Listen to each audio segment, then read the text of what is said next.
Ribbon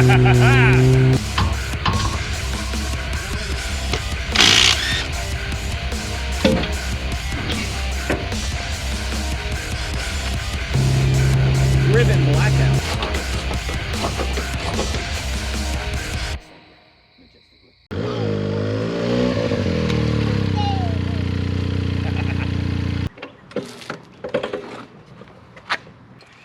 Nailed it. First try, every time. Hi guys, welcome back to another episode of Shade Tree Hot Rods.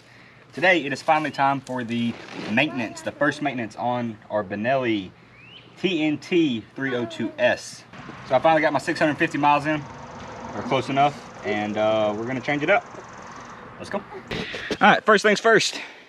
We're starting on the passenger side, I guess you want to call it, the left side of the bike. I'm gonna come down, and right here is our oil drain bolt. It's a 19 millimeter. Oh! Did you bust your knuckle? Nah, only a little bit. You got the wire well still for the grinder? Yeah. All right, so oil don't look too bad. Is that a lot of metal in there?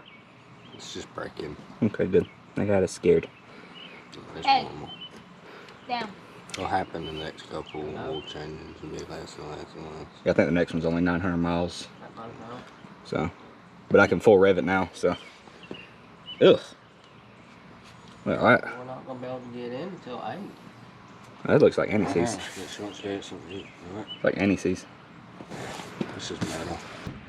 And that's fine? That's everything breaking in, meshing together. Holy petunias! Welcome to the world of breaking new shit. I'm about to say I've never broken. Gosh. Now wait till you break in a race motor. I'm gonna cry. You're gonna hate that procedure. Oh my god.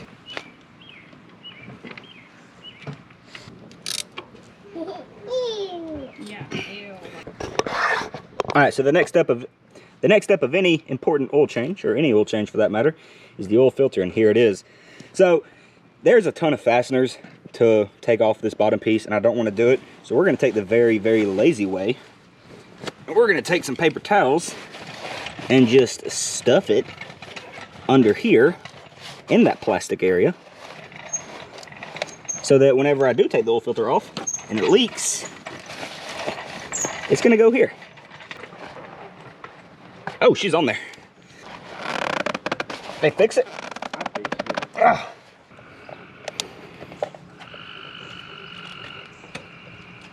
Oh my god.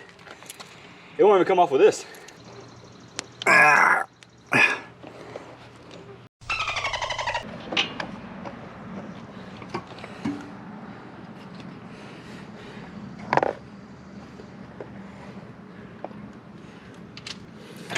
Easy every time.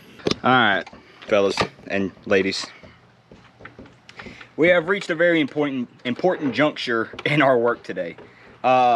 Always make sure when you buy parts that it's the right part. Compare it before you even take it off your vehicle. Compare it. The problem is, this is the oil filter that came off the bike, right? Notice the style, the shape, everything about it. This is what they gave me. Now you may be wondering, oh, maybe some bikes have different oil. No, it's for a completely different bike. You'll notice right here, genuine Benelli parts for a TNT 135. It's for a whole different bike. So we're gonna stick a pin in it. It's Saturday night right now. Pretty sure the bike store don't open until Monday or Tuesday. So it's liable to be Tuesday before we check back in, which is gonna be right about. All right, so we're finally back. We finally got our proper oil filter, not the cartridge style. We got our screw-on kind. Now, since we've already drained all the oil and everything, we're just gonna take our new oil. You can do it with the old oil, but you know, on a break-in, probably not, just because there may be some metal fragments from the break-in cycle. Rub it all on that O-ring, make sure it's nice and lubed up, and just screw her on. Now, when you get it on there and it starts to get snug, right, give it about a quarter turn. So, snug and about a quarter, right? Not bad. All right, so now it's time to refill our engine with oil. So right here is the screw. Take it off, and that's going to expose where you pour the oil into. Now, I don't have a funnel. So we're gonna do our best. Now this is gonna take 10W40. The place where I got all my oil stuff and maintenance stuff for the bike said that Yamalube is one of the best oils that we can use. So that's what we're gonna go with. It's gonna take about 2.6 liters, give or take a tenth of a liter. And 2.6 liters comes out to about 2.7 and a half quarts. So we're gonna go 2.7, 2.8. We're just gonna kind of have to eyeball it. So now I've only got a really big funnel, and you see I've already cut it. And it doesn't go in the hole, but it gets it pretty close. So we're gonna do our best here. Well, here goes 2 quarts. Given what I've spilt on the crankcase from having the wrong size funnel, we're gonna do about 2.8 quarts because we're gonna say that my estimations are great and I lost 0.05 quarts to the floor and the case of the bike. So we're gonna go for 0.8 quarts here. We got our roughly 0.8 quarts there. Take our cap, top her back off here. Now, I'm not just gonna run this thing with oil all over it. Oil's not so best friend is brake clean. So feel free to just, you know. Now I'm sure eventually brake clean will wear down paint or, you know, degrade plastic and any kind of seals it may run into, which is why I don't plan on exclusively cleaning this bike with brake clean. But for the time being and the mistakes that I've made, it's gonna work just fine. I will say, if you're gonna do this, if you have a Benelli 302s and you're gonna be changing the oil, take the bottom cover off. Don't be lazy like me. So the next step in the guide is to start it up, let it run for a little bit, and there's this little peep sight I'll show you on the side once we check the final oil level that you can determine if you've put enough in there. All right, so we let our motorcycle run about 5 minutes or so, kind of get that new oil circulating through. We're gonna tip it over here, holding on to the front brake, and you see the oil is now at the high mark on our little sight glass. She's about upright. Maybe it's slightly overfilled because I did that add that extra little bit of oil, but you know, that'll cause problems down the road, not right now. One of the things that you unlock while using or after doing the oil change is on your tacho, you really only want to come up to about 8,000 RPM while you're breaking it in. But once you get it done, red line's about 11,000 RPM, or actually it's probably a little bit higher, but you make peak power at 11,000 RPM. So now we can actually stretch its legs out. Technically it's at 633 miles, not 650. I don't think that little bit's really gonna hurt me that much.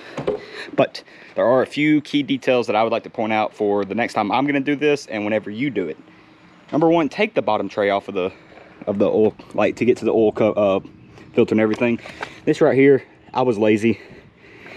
It's like 8 fasteners. I mean, it really don't take no time. The other thing is have a smaller diameter funnel to where it can actually go into the crankcase. That'd be better. You'd have less oil spillage. The thing I want to see now is what's the 0 to 60 difference?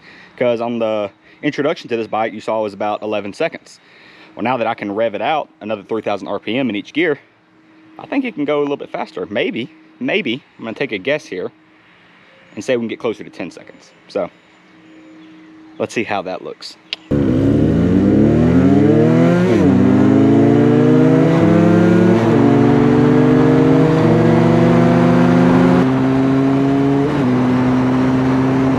But that's it. One of our next big upgrades we're gonna do to this bike is a sprocket change, because like I said in the introduction video, I want a little more highway cruising ability. Even with the now expanded RPM range, I still don't wanna hold it at 8,000 RPM. I'd like to see it somewhere around 6,000. I think that just make me feel a little bit better. And you know, it's been a fun 600 something miles so far. I am loving this bike. This is a great bike. Highly recommend it as a beginner bike. So this has been it for this video. I hope you guys enjoyed it. I hope you found it a little informative, and hopefully there's some good information there for you. If not, comment what you want to know. Maybe I can work on my ability in the future for further videos. Until then, we've been Shade Tree Hot Rods. We'll see you later.